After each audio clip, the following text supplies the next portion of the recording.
आज हम सुनेंगे उमा संगीता। भगवान श्री कृष्ण के तप से संतुष्ट हुए शिव और पार्वती का उन्हें अभिष्ट वर देना तथा शिव की महिमा यो धत्ते भुवनानि सप्त गुणवान स्रष्टा रजं संक्षयं संहर्तां तमसान्वितो गुणवर्धी मायामतीय स्थित सत्यानंद मनत्वबोधममलं ब्रह्मोदिसंज्ञास्पदं नित्यं सत्त्वसमन्वयादधिगतं पूर्णं शिवं धीमहि। जो रजोगुण का आश्रय ले संसार की सृष्टि करते हैं, सत्वगुण से संपन्न हो सातों भुवनों का धारण पोषण करते हैं, तमोगुण से युक्त हो सबका संहार करते हैं तथा त्रिगुणमयी माया को लांघ कर अपने शुद्ध स्वरूप में स्थित रहते हैं, उन सत्यानंद स्वरूप अनंत भोगमय निर्बल एवं पूर्ण ब्रह्मा शिव का हम ध्यान करते हैं। वे ही सृष्टि काल में ब्रह्मा पालन के समय विष्णु और संहार काल में रुद्र नाम धारण करते हैं तथा सदैव सात्विक भावों को अपनाने से ही प्राप्त होते हैं। ऋषि बोले, महाज्ञानी व्यास शिष्य सुत जी, आपको नमस्कार है। आपने कोटि रुद्र नामक चौथी संगीता हमें सुना दी। अब उमा संगीता के अंतर्गत नाना प्रकार के उपाख्यानों से युक्त जो परमात्मा शाम्ब सदाशिव का चरित्र है उसका वर्णन कीजिए। सूत जी ने कहा, शौनक आदि महर्षियों भगवान शंकर का मंगलमय चरित्र परम दिव्य एवं भोग और मोक्ष को देने वाला है। तुम लोग प्रेम से इसका श्रवण करो। पूर्व काल में मुनिवर व्यास ने सनत कुमार के सामने ऐसी ही पवित्र प्रश्नों का उपस्थित किया था और इसके उत्तर में उन्होंने भगवान शिव के उत्तम चरित्र का गान किया था। उस समय पुत्र की प्राप्ति के निमित्त श्री कृष्ण के हिमवान पर्वत पर जाकर महर्षि उपमन्यु से मिलने उनकी बताई हुई पद्धति के अनुसार भगवान शिव की प्रसन्नता के लिए तप करने उनके तप से प्रसन्न होकर पार्वती, कार्तिकेय तथा गणेश सहित शिव के प्रकट होने तथा श्री कृष्ण के द्वारा उनकी स्तुति पूर्वक वरदान मांगने की कथा सुनाकर सनत कुमार जी ने कहा। श्री कृष्ण का वचन सुनकर भगवान भव उनसे बोले, वासुदेव, तुमने जो कुछ मनोरथ किया है वो सब पूर्ण होगा। इतना कहकर त्रिशूलधारी भगवान शिव फिर बोले, यादवेंद्र, तुम्हें शाम्य नाम से प्रसिद्ध एक महापराक्रमी बलवान पुत्र प्राप्त होगा।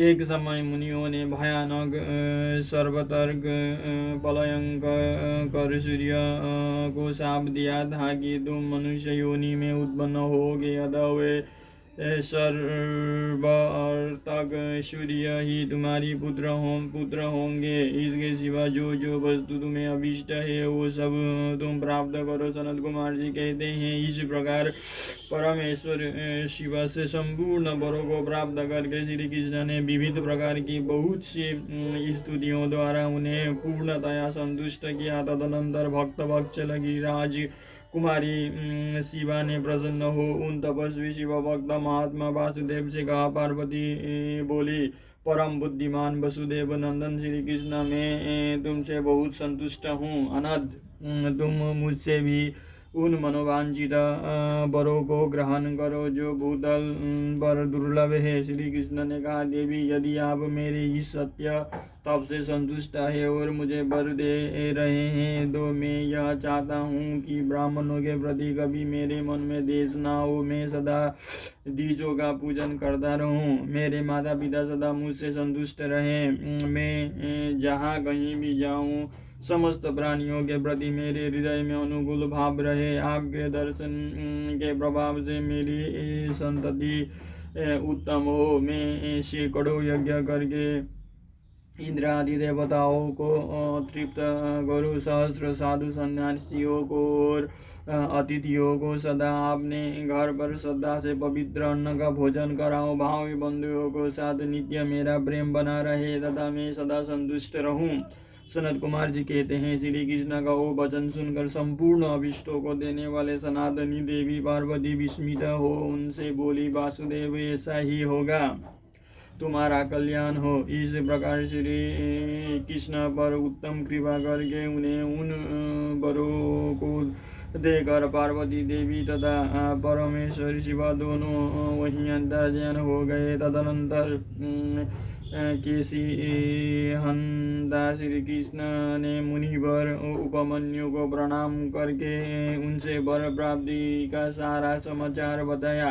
तब उन मुनि ने कहा, जनार्दन, संसार में भगवान शिव के सिवा दूसरा कौन महादानी ईश्वर है तथा क्रोध के समय दूसरा कौन अत्यंत दुस्सह हो उठा है। महायशस्वी गोविंद दान तब सूर्य तथा स्थिरता में शिव से बढ़कर कौन है। अतः तुम शंभु के दिव्य ऐश्वर्य का सदा श्रवण करते रहो।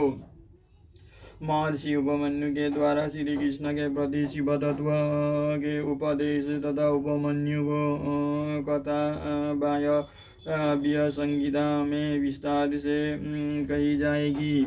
तदनंतर उपमन्यु के द्वारा शिव की महिमा सुनने के बाद उन मुनीश्वरों को नमस्कार करके वसुदेव नंदन केशव मन ही मन शंभु का स्मरण करते हुए द्वारकापुरी में चले गए।